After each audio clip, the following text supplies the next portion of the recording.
नमस्कार दोस्तों, आप सभी का स्वागत है हमारे YouTube चैनल मानव जीवन में। तो चलिए आज की प्रस्तुति शुरू करते हैं। दोस्तों 11 अगस्त यानी कि शुक्रवार के दिन पड़ रही है इस सावन और अधिक मास के मिलन वाली एकादशी। पूज्य गुरुजी ने कहा है कि कई वर्षों के बाद बने इस योग में आपको मात्र 7 चने की दाल से एक ऐसा अचूक उपाय करना है जो आपके जीवन के सभी संकटों को, सभी समस्याओं को दूर कर देगा और आपको सुख, समृद्धि और वैभव की प्राप्ति करवाएगा। पूज्य गुरुजी ने कहा कि सावन और अधिक मास के मिलन वाली यह एकादशी आपके जीवन के समस्त दुर्भाग्य को दूर करने वाली है और आपको हर प्रकार की सुख सुविधाओं से संपन्न कर देगी। देखिए दोस्तों, पूज्य गुरुजी की कथा को सुनकर और समझ करके ही आपको समझाने का पूरा प्रयास करूंगा। लेकिन दोस्तों, वीडियो में आगे बढ़ने से पहले वीडियो को लाइक करें और यदि आप भगवान शिव के सच्चे भक्त हैं तो हमारे चैनल द शास्त्र वॉइस को सब्सक्राइब जरूर करें। देखिए, पूज्य गुरुजी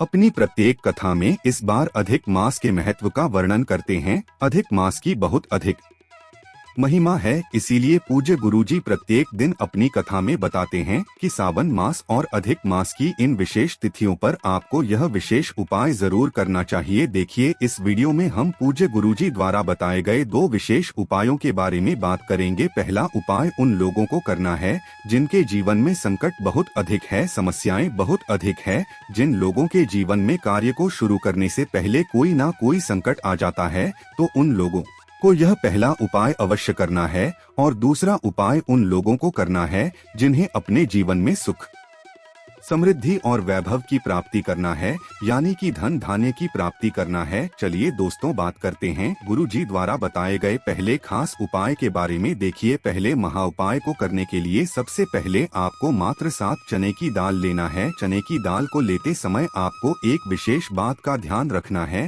कि यह कहीं से भी खंडित नहीं होनी चाहिए, इस बात का ध्यान रखें। इसी के साथ आपको मात्र एक टुकड़ा गुड़ लेना है। तो इसी के साथ आपको एक तांबे के पात्र के अंदर अपने घर से शुद्ध जल ले लेना है। देखिए दोस्तों, सबसे पहले तो आपके पास जो एक गुड़ का टुकड़ा है उसे आपको अपने घर से ही इस जल के पात्र के अंदर डाल लेना है, यानी कि आपको गुड़ मिश्रित जल तैयार कर लेना है। देखिए दोस्तों, अब यह जो 7 चने की दाल और गुड़ मिश्रित जल जो आपने तैयार किया है, इन दोनों को लेकर के आपको पहुंच जाना है भगवान शिव के मंदिर में। दोस्तों, सबसे पहले तो आपके पास जो गुड़ मिश्रित जल है उसे आपको थोड़ा सा जल उस 7 चने की दाल पर डाल देना है, यानी कि आपको थोड़ी सी उस चने की दाल को गीला कर लेना है। अब दोस्तों, आपके पास जो 7 चने की दाल है, इससे आपको एक एक करके शिवलिंग पर समर्पित करते जाना है। प्रत्येक चने की दाल को समर्पित करते समय आपको शुक्र ईश्वर महादेव का स्मरण करना है।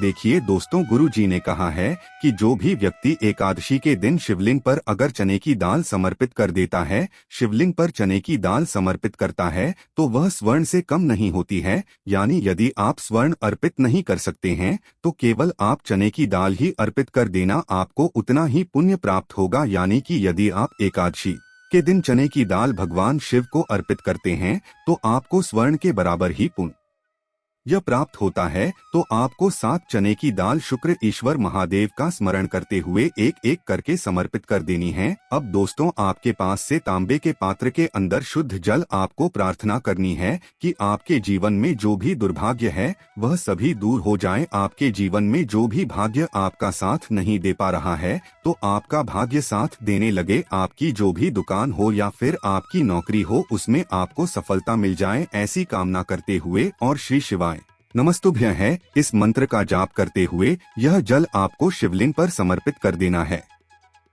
देखिए दोस्तों, गुरुजी ने कहा है कि यह जो उपाय है विशेषकर आप सुबह से लेकर के शाम तक किसी भी समय कर सकते हैं। चलिए दोस्तों, अब हम बात कर लेते हैं पूज्य गुरुजी द्वारा बताए गए दूसरे विशेष उपाय के बारे में। देखिए दोस्तों, इस उपाय को करने के लिए सबसे पहले तो आपको एक मिट्टी का दीपक ले लेना है। यदि आपके पास मिट्टी का दीपक नहीं है तो आप अपने घर पर शुद्ध आटा मल कर भी उसका दीपक तैयार कर सकते हैं। देखिए, इस दीपक के अंदर आपको लंबी बाती का प्रयोग करना है और इस दीपक के अंदर आपको शुद्ध घी का प्रयोग करना है। यदि आपको गाय का मिल जाता है तो यह आपके उपाय के लिए बहुत ही सर्वोत्तम सिद्ध होने वाला है। यदि आपको गाय का घी नहीं मिल पाता है तो आप अन्य किसी भी शुद्ध घी का प्रयोग कर सकते हैं। इसी के साथ आपको मात्र एक चुटकी हल्दी भी ले लेना है और इन दोनों सामग्री को लेकर के आपको पहुंच जाना है। जहां कहीं भी आपके घर में माता तुलसी जी का स्थान है वहां पर आपको इन दोनों सामग्री को लेकर के पहुंच जाने। देखिए, एकादशी की पवित्र तिथि, इसीलिए ना तो हम तुलसी जी को स्पर्श कर सकते हैं, ना ही उनमें कोई भी सामग्री अर्पित कर सकते हैं। देखिए, गुरु जी ने कहा है कि इस उपाय को आपको विशेषकर सूर्यास्त के बाद ही करना, यानी कि आपको रात्रि के समय इस उपाय को कर लेना है। देखिए, सबसे पहले तो आपको यह दीपक ही माता तुलसी जी के वहां पर प्रज्वलित कर देना है। दीपक आपको इस प्रकार से प्रज्वलित करना है कि माता तुलसी को किसी भी प्रकार की हानि न पहुंचे। दीपक को प्रज्वलित करते समय लगातार आपको ओम नमो भगवते वासुदेवाय नमः इस मंत्र का जाप करते रहना है। देखिए, दीपक को प्रज्वलित करने के बाद और मंत्रों का स्मरण करने के बाद आपके पास जो एक चुटकी हल्दी है, इससे भी आपको उस दीपक के अंदर डाल देना है। देखिए, गुरुजी ने कहा है कि जब भी हम एकादशी के दिन माता तुलसी के वहां पर एक दीपक इस प्रकार से प्रज्वलित करते हैं तो हमारे जीवन में जो भी धन से जुड़ी समस्याएं चल रही हैं, जिनकी वजह से हमारे प्रत्येक प्रकार के जो कार्य है वह अटक जाते हैं, हमारा जो व्यापार है उसमें हमें रुकावटें देखने को मिलती है, हमारे घर के ऐसे बहुत से कार्य होते हैं जो धन की वजह से अटक जाते हैं, तो धन की वजह से हमारे सारे कार्य अटके हुए हैं वह सभी परिपूर्ण होने लगते हैं तथा माता लक्ष्मी की कृपा भी हमें प्राप्त होने लगती है। हमारे घर का जितना भी दुर्भाग्य और दरिद्रता है वह सभी दूर होने लगती है और धन प्राप्ति के नए नए मार्ग माता लक्ष्मी की कृपा से हमारे जीवन में खुलने लगेंगे। देखिए दोस्तों, गुरुजी ने कहा है कि अधिक मास में यदि हम कोई उपाय कर सके या ना कर सके, लेकिन अधिक मास की विशेष तिथियों पर हमें यह विशेष उपाय जरूर करने हैं, क्योंकि सावन का अधिक मास लगभग 19 वर्षों के बाद आया है। तो आपको इन विशेष उपायों को करने से चूकना नहीं है। दोस्तों, अधिक मास खत्म होने से पहले कर लें ये काम। धार्मिक मान्यताओं के अनुसार अधिक मास में भगवान विष्णु और मां लक्ष्मी का पूजन किया जाता है। अगर आप अपने घर में सुख समृद्धि, वैभव, धन दौलत और खुशहाली चाहते हैं तो अधिक मास में भगवान श्रीहरि का आशीर्वाद पाने के लिए रोजाना उनका पूजन करें। इसके लिए आपके पास अब कुछ दिन ही बचे हैं।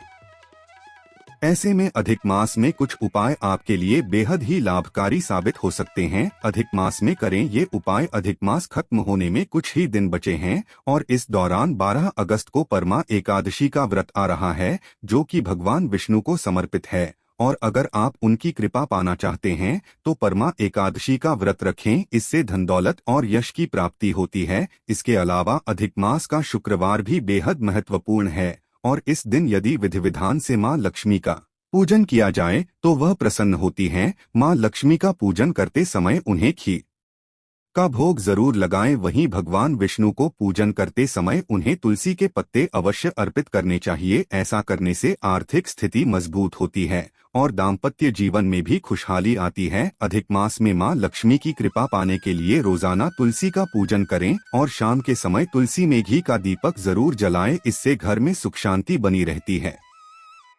अधिक मास समाप्त होने में कुछ ही दिन बाकी हैं। ऐसे में मां लक्ष्मी और भगवान विष्णु का विधि विधान से पूजन करें और शुक्रवार के दिन 11 कन्याओं को भोजन कराएं, फिर उन्हें दक्षिणा देकर विदा करें। इससे मां लक्ष्मी प्रसन्न होकर घर में प्रवेश करती हैं। देखिए दोस्तों, आज के इस वीडियो में हमने आपको 2 महा उपाय बताए। यह दोनों ही उपाय आपको एकादशी के दिन ही करना है। तो आज के ये बस इतना ही। मिलते हैं अगले वीडियो में, तब तक के लिए जय श्री राम। वीडियो में दी गई जानकारी अगर अच्छी लगी हो तो प्लीज हमारे चैनल मानव जीवन को सब्सक्राइब करें, लाइक करें। धन्यवाद।